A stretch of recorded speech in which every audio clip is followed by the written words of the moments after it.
Move your camera. I can Um, only see your eyes. I know this is the dwarven view. Okay. Yeah. Hey. There was like during COVID, there was a reunion of the cast members through Hmm. Zoom, and John Rice Davies, when he was reading one of his lines, he dipped his camera so you could just see the top of his head. So, That's amazing. it was pretty great. I love them all so much. Have you seen Billy Boyd and Dominic Monaghan, Mary and Pippin, are doing or did, I guess, uh, I don't even know what to call it, a show, but I think it only aired in Australia, but they've been sharing clips of it on their Instagram Okay, because at any given time, 90% of their Instagrams independently is of each other. sure. Those Uh, two became best friends. yeah, but the show is basically they travel all over the world Uh-huh. and they try the Oh, food. food. Yeah, yeah. I've heard about it. I haven't seen it. The clips that they've been showing are hilarious, of course, Oh, of course. but yeah, they're just so much fun. I'm so upset because they did Rosencrantz and Guildenstern Are Dead, which is a hilarious play. And Sure. they play Rosencrantz and Guildenstern, and they didn't, like, they only did it live. There's no recording or anything. And they did it in like Iceland. It was a super weird Huh. place. So there was no way that I was going to get to go, but oh, I wanted to go. They're perfect for those uh, roles. yeah, definitely. 100% agree with that. Okay.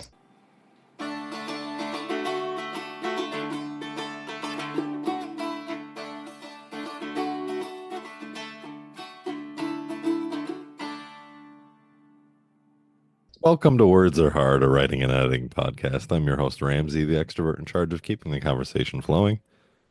And I'm your other host, Rachel, editor, indie author, and English teacher. Don't forget to enter our 1,000 listeners giveaway. Just leave a review on a podcast on the player of your choice. Take a screenshot and email it to editor@rachelwoldberger.com for your chance at winning fabulous Words Are Hard merch.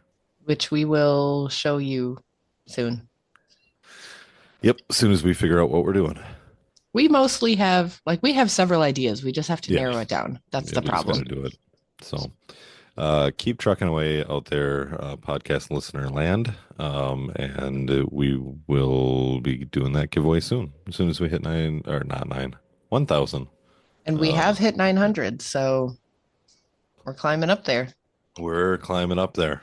With that, let's move on to our fun fact of the day. And Rachel, your question is, what country reads more books per capita than any other country in the world?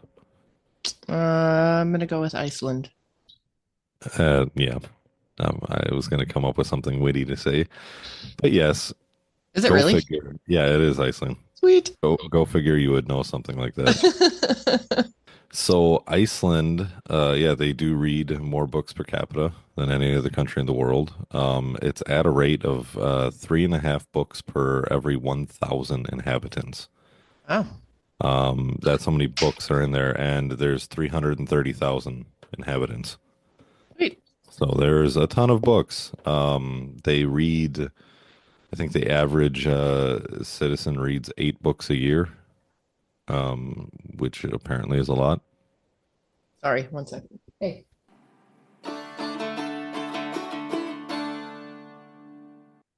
just my kid tripping over nothing. Well, he's your kid. I know. Yeah, so there's I think like they read like 8 books a year, which I'd be curious what the US average is. And I'm not gonna look it up. You guys can. Um Look it up, comment. yeah, yeah, let us know. Do Ramsey's research for him. Yeah. Iceland actually also has a Christmas tradition called Jólabókaflóð. This is why Which, I guessed Iceland. okay, which translates to Christmas flood of books. During this tradition, people give and receive and read new books on Christmas Eve. That's amazing. And I want to do Yeah. that. I mean, we do give our kids books every year. Yeah. But I mean, like this, the tradition is, you know, in the United States, it's somewhat customary to tip your mailman during Christmas. At Hmm. least in big cities, people do that. But this tradition would be like giving your mailman a book. I would Like, love to give my mailman a book. right. That's awesome. I love that. Yeah, they give anybody and everybody a book, and it's just they read a lot. So, That's wonderful. yeah. There you go. With that, let's move on to our main topic of the day. And today we are talking about characterization through dialogue. Nope. Oh, what are we talking about? We're talking about pacing. Last And week was, today we're talking about pacing. I oh, need to okay. leave So all that in. I didn't change it on the topic, but down here where it says main topic, Rachel talks, Yeah, yeah, that yeah. says pacing. Well, I scroll up quick to the top so I can just read that because I know Mm, exactly where it's at. yeah, that's wrong.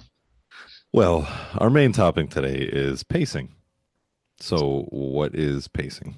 Pacing refers to the speed at which the reader goes through the story. Okay. I mean, that makes sense. Yep. Obviously, your two main speeds are going to be quickly and slowly. Okay. You do want to have a balance of both of them. Sure. Okay. So descriptions and exposition tend to slow down the narration, and then action scenes and dialogue speed it up. Why is that? Is that because, like people just, It it's just makes it flowing? feel faster. Okay. I Feel mean, faster. So you're not necessarily reading faster. It just makes it feel like you're it going makes through the it, story. well, yeah, both. Oh, okay. If you have, longer descriptions or, exposition, those tend to be longer chunks of text, bigger Okay. paragraphs, longer sentences, versus action scenes, which tend to be quick and punchy and lots of paragraph breaks. Dialogue has lots of paragraph breaks. So you do get through Uh-huh. it quicker because the Sure. lines aren't as long to read. Okay.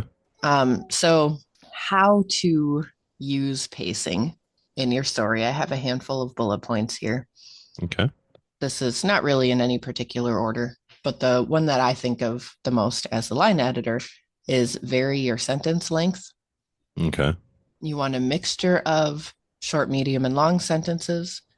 If you only have short sentences, it feels like you're on a roller coaster that never stops. It just goes around and around and around and around. Nothing goes up, Hmm. nothing goes down. And it feels very rushed, not in a Okay. good way. Kind of choppy, amateurish. I wouldn't, I'm not going to say amateurish because there are Okay. styles that are shorter sentences, but even then, they're not all short sentences. Right.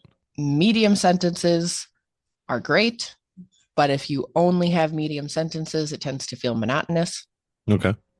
And then long sentences just get really, really long. Again, this kind of depends on your style. Certain writers tend to write in shorter sentences or tend to write longer sentences. Hmm. That's fine, but be intentional about making sure you have some of the other lengths. Right. And you are allowed one 300 word sentence per 10 books that you write. I'm only saying that when I was looking things up, I saw Les Mis or Les Mis, Mm. uh, as like a 300 and plus long word sentence that's in there. Well, keep in mind that's a translated work. Okay, that's fair. In French, it would probably or could be less. It'd be less, and also So the styles are 200 different. words versus 300. Well, styles and reader expectations are a little bit different, Hmm. but and also that was a while ago when sentences did tend to be lengthier. That was the Sure. accepted style. But I am saying it here now. You heard it Yep. on the Words Are Hard podcast. You are allowed one 300 sentence per 10 books you write. Ramsey likes to make up arbitrary rules. Yep. All right. So on to our next bullet point. And readers in the background, just in case we can't edit anything out, Rachel's toddler is awake.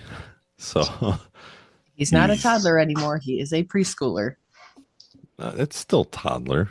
No, once they can walk reliably, I feel like they're no longer considered toddlers.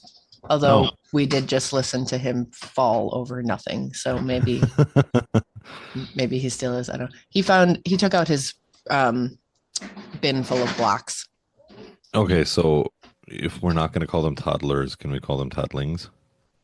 No, he's a preschooler. That there's an actual term for it. Childling? No. So the next thing that you want to Kidling? do is that's way too close to kindling, and that is not a good thing Kin- to call a child. All right. Make sure you're mixing in action beats with your dialogue tags to slow Okay. things down. That's a tool that you can use if your dialogue feels too fast, or if you want your reader to pause and reflect on what's being said. If you want to slow that dialogue down, mixing in action beats and reaction beats are going to do that for you. So instead of Okay. blah, blah, blah, he said, blah, blah, blah, she said, blah, blah, blah, he said, blah, blah, blah, he said, she folded her arms and looked away, blah, blah, blah. Mhm. Like you're mixing in reactions both to help with the mood of the scene, to help convey the emotions of the characters, and then also to slow it down. Okay. So another thing that you can do to speed up your pacing Hmm. is summarize or time jump, either or. Both of these do Okay. the same thing. Okay. So instead of going through 3 pages of your character's morning routine before they get to work, you can just say they got ready for work. Oh God, please don't. Yep. I mean, unless it's relevant to the story, please Unless don't it's say relevant. Yep. how he shaved and then he got coffee and then he did this and then he did that. Oh, good Lord. Yep. Or just skip ahead to when he's at work. Your reader will fill in and be Sure. like, well, obviously he got ready for work if he is now at work. I mean, they're probably not even going to think of that. They're just going to be like, okay, he's at work. Mm-hmm. So those are ways to speed up the pacing a little bit, jump over Hmm. the parts that your reader is going to think is boring. Hmm. Try not to write the boring parts. Yeah, keep it relevant. And I don't remember which episode we talked about that in, but we went in kind of in depth Mm-hmm. on this time on that specific topic. So jump back Go to back and episode find whatever XYZ. episode that we talked about that. We really need to get better at this. That's your job. All right. Well, you're the one doing the points. It's your note. You can go back and find what episode we did. I put And this you have together 10 you minutes ago. you So have the list of all the episodes. I don't. you have that too. I shared it with you. No, no, no, no. Shh. Okay. I see something about roller coasters in here. Yeah. Make sure you're letting your characters and effectively the reader take a breath after big or long, drawn out action scenes. There's a writer and writing coach named Claire McIntosh. Okay. She does like thrillers, suspense type books. She calls these recovery beats. So yeah, use those recovery beats to let your reader react to the big Hmm. things. Yeah. She has a quote that I really like about this, and she Okay. said, "Roller coasters are only exciting because of the transitions from high to low. What scares you is the swoop down to the bottom." Okay. So if everything was just straight across on the same level, you wouldn't have that fun, exciting up and down, Yeah. especially in like a thriller. Oh, absolutely. Or in I could see in a blah, blah. Yeah, just like that. I could see this in like a sci-fi book too. You can't just have, the ship is in code red the whole entire time. You have to have the down times and you have to Right. go, yeah, the ups and downs definitely. And that Like, tracks for, all kinds of mediums, music, books, all that kind of stuff. This could probably come naturally to some writers out there, being able to do this. But I could see how some people could struggle with this. So is this something that's covered under editing? oh yeah, definitely. Oh, yeah. Okay. Is this developmental editing or is this line editing? It kind of depends. There, take a drink. It depends. It depends. It's a little bit of both. There are Okay. there are some like some scenes feel faster than others, Okay. but the way you make scenes feel faster or slower is on the line level. Okay. So a developmental editor might say, hey, the scene is too fast, you need to slow it down, or this chapter needs to be slowed down, or whatever. But a Okay. line editor is going to actually go through and say, this paragraph, slow down on it, make it longer, add some more description. Or this one is too long, cut some Right. of it out so that the pacing is better. Hey, we don't need to know how he got to work. Just get him to work. Right. Yeah. Okay. Yeah. So my last bullet point here is pacing is a tool. Okay. It's something that you use intentionally.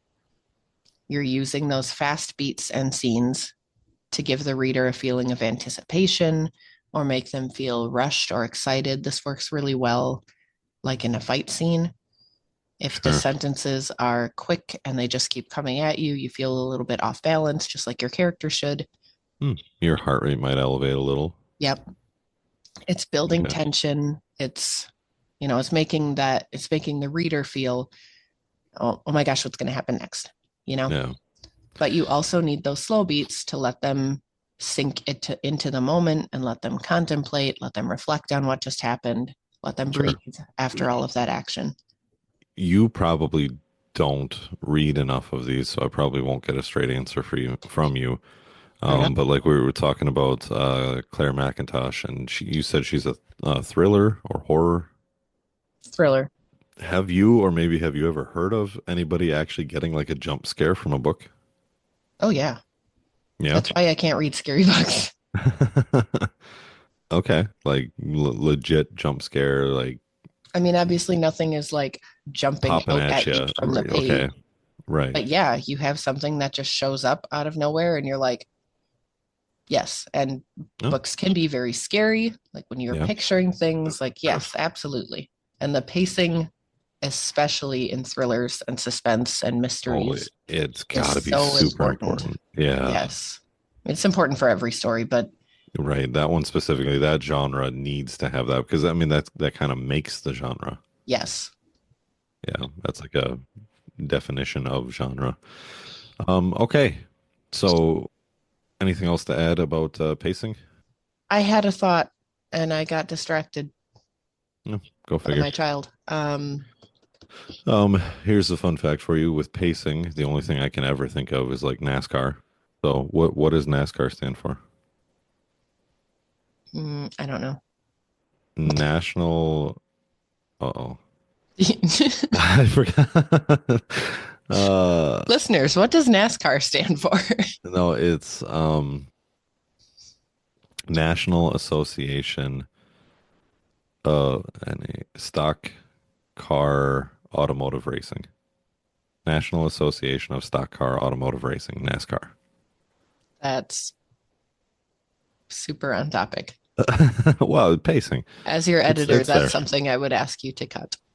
Wonderful. It slowed us down. It slowed our pacing down. And this, listeners, was the whole point of me saying that was to provide you a in real life example of slowing down the pacing. All right. What's our word of the day that you don't have written in our thing? I don't have it written down, but I do have it Oh, open in hey, another tab. word of the day is NASCAR. No, I have it open Okay. in another tab. All right. What do you got? Quadrivius. Quadruvius. Quadrivius. Oh, quadrivius. No, quadrivius. Yeah, that's why I said quadrivius. That's okay. It's an adjective. Okay. Means going in four directions. I kind of figured it was something like that. Yep, something with four, obviously, but Yeah, something with four. this is from How, 1820. how does one go in four directions? Essential meaning is like a crossroads. Uh, oh, like you're at an impasse? Well, it like a crossroads, you could go in four directions. So that is a thing that is quadrivius. It Okay. goes in four directions. Can you use it in a sentence? Crossroads was quadrivius. Okay. It's an adjective. You're describing All right. something that All right. a compass would also be quadrivius. Okay. This is 110% a purple word. Uh, No, you yes. could use it to give the impression of like I have a lot of options. Or a snooty ass character Dude, that no. is hoity-toity and No. yes. No. This is stop it. Oh. It's a Take a horrible guess. word. Take a guess what the language origin is. Latin. All up in that Latin, Yeah, of course. but from 1820, which is kind of fun. Yeah, much later than what Latin. So it must have been the Victorians when they were, well, not Victorians, it's a little bit later. But Oh, we talked about it a few episodes back where people liked to make up words in that time, yeah, and they probably no, it's from a noun, quadrivium, quadrivium. which refers to the four branches of mathematics, arithmetic, music, geometry, and astronomy. That Okay. one's from 1751, Okay, that tracks a little bit more. which is from the Latin word quadrivium, which meant place where four roads meet, a crossroad. Oh, So, oh, okay. So the root it really is crossroad. yep. Interesting. All right, well there you go. If you enjoyed the show today, make sure to subscribe and leave us a review. Share with your friends or someone who needs to learn some grammar. You can also sign up for Rachel's Rachel's editing newsletter at rosedeanediting.com. That's ROSEDENE editing.com to get your free 7 steps to line editing checklist. I'm also offering a free first page edit through my line edits and action series. You can sign up on my website The website I just read. and you'll be entered into a weekly drawing for a free line edit of your opening page. And join And I us will next help you with week. the pacing. There you go. Join us next week as we dive in, oh God, into AI, AI. Gonna hit artificial the hard, controversial intelligence. topics. Oh boy. Yeah, you're stepping it up this one. All I right. am. And I Okay, have so opinions. I can imagine. So join us next week as we do dive into AI and get Rachel's hot take on that. Remember, words are hard. We're here to help. I'm too sexy for the book. Too sexy for the book. No. Okay.